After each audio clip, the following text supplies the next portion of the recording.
where you said, I always want to be an amateur. A professional is too slick. I am a poor person with money. Yes, I put in mind of Flannery O'Connor, you can't be any poorer than dead. I'm a human animal who will die soon, just like everybody else. So that, you keep that in mind. It's not that hard to remain grounded in some way. I did have some young characters in Purity, which was written not that long ago, 10 years ago. But I would also note that dialogue is more art than science. People don't actually speak the way. And being an artful thing, you can make artful fakes and get away with it. If you can hear the language, a little goes a long way. And this is a larger point. It is an isolating job being a writer. You don't need to be following 100 feeds. 2 feeds will do, because you're never going to put the whole thing in the book anyway.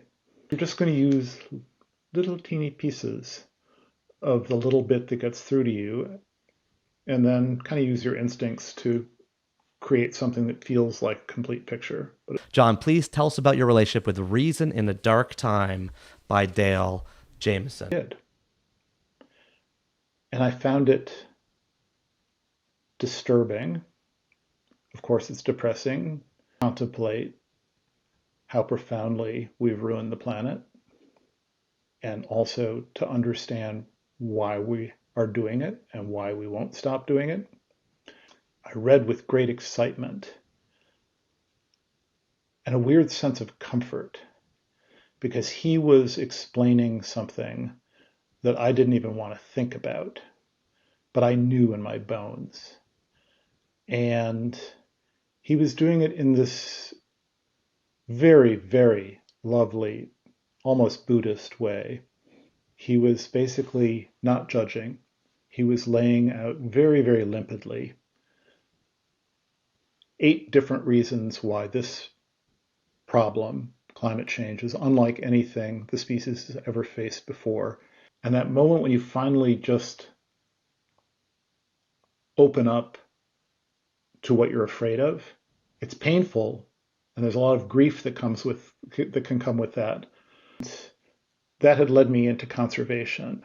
And I think the whole reason Dale's book came up in the first place was that there's a lot of frustration in the conservation community that, whereas we have this second crisis that's happening right in front of us, which is the 6th extinction, the crisis of biodiversity.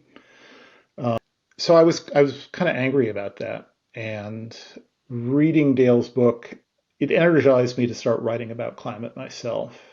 I think the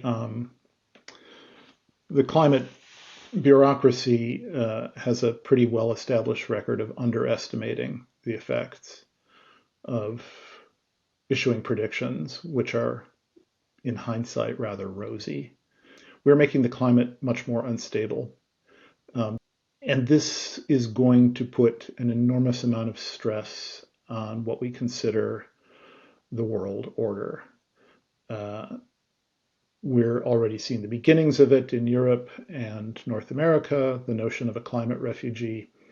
That's a cruel way to talk about the levels of human suffering we're talking about and human desperation. You see this strong streak of nativism and defensive nationalism arising in various countries in Europe, and of course in our own US politics.